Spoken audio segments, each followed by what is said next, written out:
All right, Shalom. First and foremost, giving all praise, glory, and honor that's due to Yahweh, Ba'ashem, Yahweh Shai, Bahashem, Rachakwadash.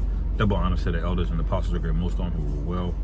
Peace and blessings to the 144,000 and the hopeful elect, Shalom, Barakathum. And I'm going to read a couple of these articles in news real quick, but the title of this lesson is going to be, This has all happened before. All right, this has all happened before. And I'll explain what I mean by that.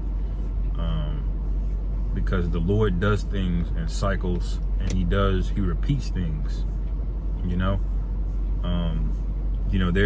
when you even see everything in life that the Lord created, even animals, man. Okay, animals, when you read the book of Leviticus, you read the dietary laws, you'll see animals and then after its kind. All right, which means that the Lord created a certain animal, right? But then he created a new animal that's similar to it, that's basically in the same, family, what we would call it. It's basically a repeat of that animal, but it's slightly different, It's a different iteration of it. And the Lord has that pervasive throughout all of his creation. You're going to see things in the wild that look very similar, but they're slightly different because it's a recycle of a former thing. All right. Example, the wheat and the tares, they look very, very similar. One you can, you can chop and eat, make into various foods, and the other is basically, a weed. Okay. So saying all that to say, all of this that we are experiencing now in America, this has all been done before. The Lord does this with cities. He does this with nations.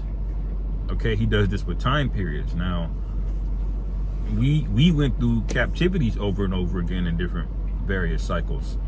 All right, but the main thing that we have, and it's the spirit that the Romans have the most recorded historical records of any nation that ever lived, man. They recorded the most by far. So we know exactly how the Romans were getting down when they were in power, at the peak of their power, and when they were going down. And we saw how they went down, and America is going down in the same exact way, man. All right. One article that came to mind, all right. Let's see. Oh, the Census Bureau wants to question citizens, all right, about mental health, all right, and psychosocial disabilities in mandatory survey. Now, if you know what the word census goes back to, that goes back to the Romans. Rome would do this to count men, to count women. All right. They would know how many soldiers they had potentially. They would record certain information from you. How old are you? How many kids do you have? All right. And then as you got more and more wicked rulers and emperors in Rome, obviously the questions are going to change. But that whole practice is something that America does. There's a Census Bureau in America, and their job is to go around asking you shit that ain't none of their fucking business, man. Trying to number the people, But that's going on, man. And now what are they what are they doing? Asking a mandatory survey. First of all, the scriptures, not the scriptures, but even your own law will say we have the right to remain silent. Who the fuck are you to come and compel information? But see, Jake doesn't realize that, and he's going to find out that the way the devil was 200 years ago has not changed, man. He just changed strategies, all right? As a matter of fact, let me go ahead and get to the precept. This is Ecclesiastes 1:9. It says, the thing that hath been is that which shall be, all right? And that which is done is that which shall be done. All right. And there is no new thing under the sun. All right. And I gave the animal example because Esau likes to agree with this and then buck up against it, talking about there's millions and billions of species. But all of these species, they'll go back and say, well, Noah's Ark wasn't real because there's no way he held billions of species. But they don't tell you is that animals can reproduce and produce different variations of their offspring, man. Like you might have 1,000 species of grasshopper now today, but back then you may have only had 1 or 2 species. You see, but it's the same creature. All right. That's why when the Lord told us, hey, you can't eat a vulture. All right. Why did he tell us not just that we can't eat a vulture, but we can't eat a vulture or anything after its kind? Why? Because those animals are going to have multiple species later down the line, man. So this is proof that this is the Lord's handiwork, man. There's no new things in the earth. Okay?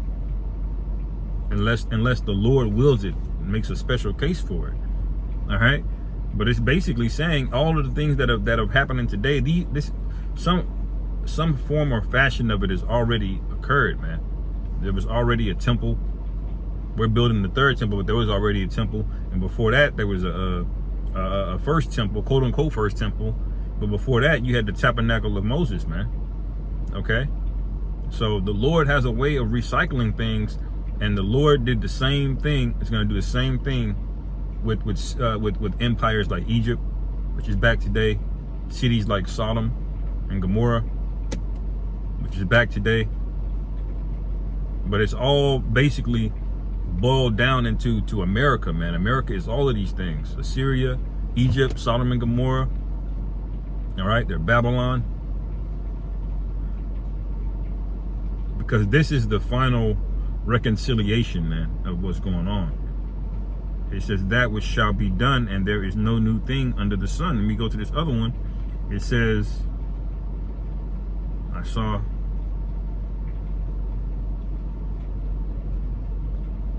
Maine, the state of Maine, all right, begins paying rent for homeless migrants.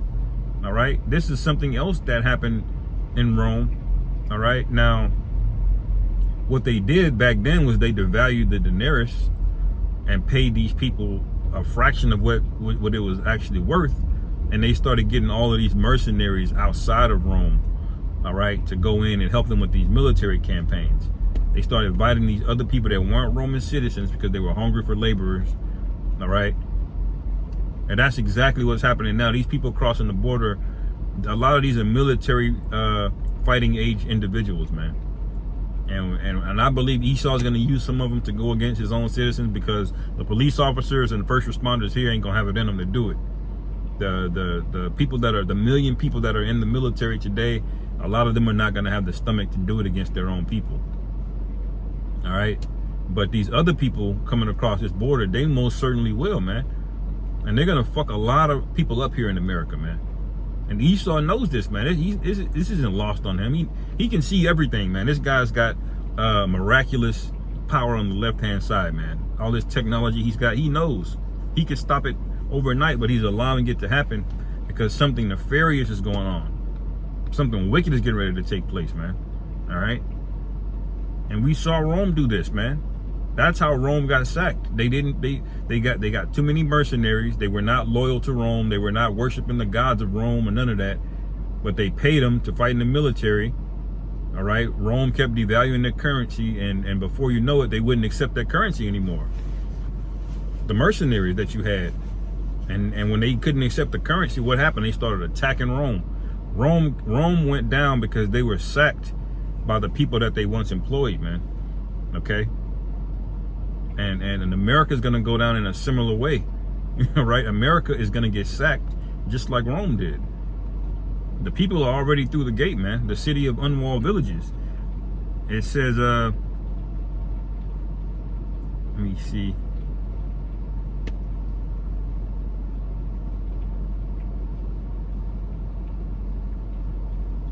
Let me go back to this other one, Ecclesiastes 3:15. That which hath been is now, and that which is to be hath already been, and God required that which is past. All right. So this goes for everybody that tries to tell you that that your sins and everything, they just die with you. No, man. If you did wickedness on the earth and the Lord didn't see that you didn't die as according to his judgment, when you go up into the spirit world, the Lord pronounces your judgment, and you're reborn unto the earth, and you're going to play that thing out again, man. All right? There is no such thing as a long time ago or this or that. See, we see things on a linear, we can only see time one-dimensionally, man, through the two of past, present, future. You see, but the Most High is not confined by that. He's not restricted by that. All right? That's why it says that which hath been is now, and that which is to be hath already been, man. You know, and it's the same way of saying that the previous, you know, verse in Ecclesiastes 1:9. All right, but you got to get that out of your head. The Most High is in control of everything, man. He runs this whole thing. He allowed Esau to get all this technology. He allowed him to get proud. He allowed the people here to look the other way. You know, and it's all about to crumble, man. All right. Let's see here. It says, I didn't even read through all of these.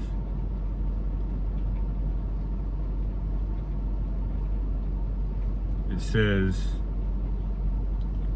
yeah, Israeli officials every day admit the real goal is to clean, you know, the Philistines. I'll just say that. I can't say ethnically, you know, whatever that word that you know. But that's basically what they're admitting to now, man. All right, and the Lord was really good about this, you know, in the past, man. You know, the Lord is about protecting His name and protecting His reputation, man. All right, the Lord played the game with Pharaoh in Egypt, man. All right, He could have just destroyed Pharaoh, but what did He do? He allowed him to get confounded and in front of his own people, man. His all of his magicians that they called, the Lord like, all right, I'm gonna confound you first before I destroy you. And that's what's happening to Esau right now. He's being confounded. All of his wisdom and the things that the Lord is gonna embarrass him before He destroys him. You know, and that's what the Lord did to Pharaoh in Egypt, man. He let Egypt get to their peak, man. And then He said, all right, you got magicians, all right, so my servant Moses, he's gonna show you how we do it. All right, and they went back and forth and tit for tat. And He's like, all right, you still don't believe me? I'm gonna send flies, I'm gonna send frogs, I'm gonna send hail. And then He kept hardening Pharaoh's heart, man. All right, and that's what this guy Netanyahu's on. This nigga's head is hardened, man. He does not care that Iran can just wipe them off the face of the earth without even sending troops over there. They got so much missile firepower over there. They would just eliminate everything. They can eliminate all the American bases in that region if they wanted to. All right, and I personally believe that's what's going to end up happening. When this thing hits the tipping point, Iran is going to launch every missile that they have, all of those bases in Kuwait, and Iraq and Syria. They're in range. They're going to wipe all of that out at once. And then America's military from around the world, in Korea and Europe, they all going to have to come into that valley, man. That valley of decision. Okay? That's what's going to force boots on the ground scenario, because these American military bases are very vulnerable. That guy Scott Ritter brought that out, man. That Iran might just say, man, fuck it. You know? you're out of here, you know? But that's because this guy Netanyahu, he sees this danger, but his mind is hardened against it. He knows that 90% of the protests are against him, but he doesn't care. He knows that if this war stops, that he's out of there, but he keeps going. You know, he knows it's gonna destroy his people, but he doesn't care. He's just throwing America out there, man, saying fight for me. You know, that's like the Pharaoh of Egypt getting hard-headed, man. The Lord hit him with all 10 plagues, and what did he do? He still pursued after us, man. All right. And then the Lord just had to drown his ass, man. You know, you know, that's going on again, man. None of these things are new. Okay. Even the thermonuclear missiles, that technology. All right. You can say that's quote unquote a new technology, but the Lord did the same thing to Sodom and Gomorrah, man. That was a foreshadowing. All right. The Lord is cold, man. Okay. So although it's a new technology, the event and what's getting ready to occur is not new. All right. And the Lord basically prophesied it through His men that this thing was going to go down, man. All right. And look at all of this, man. And you got a bunch of articles here about the censorship, you know, which happened in Rome. You know, you certain emperors you just couldn't say nothing about, man. You couldn't be whispering about them, or they just have you put down. And Rome was infamous for having their leaders assassinated, man. You know, the most infamous one might be Julius Caesar. All right, but you had 1 year, it's called the year of the 5 emperors, man. Where just basically in one year, 5 different emperors took power, because that's how many were getting assassinated. You know, I believe 3 were killed. All right, but end up 5 was ruling. That was the one that was in before. This is around the time of Nerva. All right, which Nerva was a Jake emperor. All right, and when they took over, when Nerva took over, that was known as Pax. Okay, Roman Paxa, which means peace. All right, that was the time of peace when Jake took over with Nerva, and then his Marcus Aurelius, which was in the Nerva line of emperors. All right, that's when the that's when the peace happened, man. All right, but assassination and taking people out, that's part of Roman history, man. You know, because these devils, man, they're not really they're not shepherds. You know, you can be a ruler over a people, but you're not a shepherd. You know, and that's what these Romans had. They rose to power through military conquest. All right, they get hella popular, then they start oppressing the hell out of people, man. Even that's not new, man. You know, all of these guys in the government, these people are some of the lowest people on the earth, man. Anyway,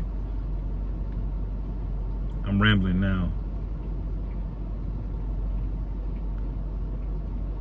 The great taking exposes the financial end game.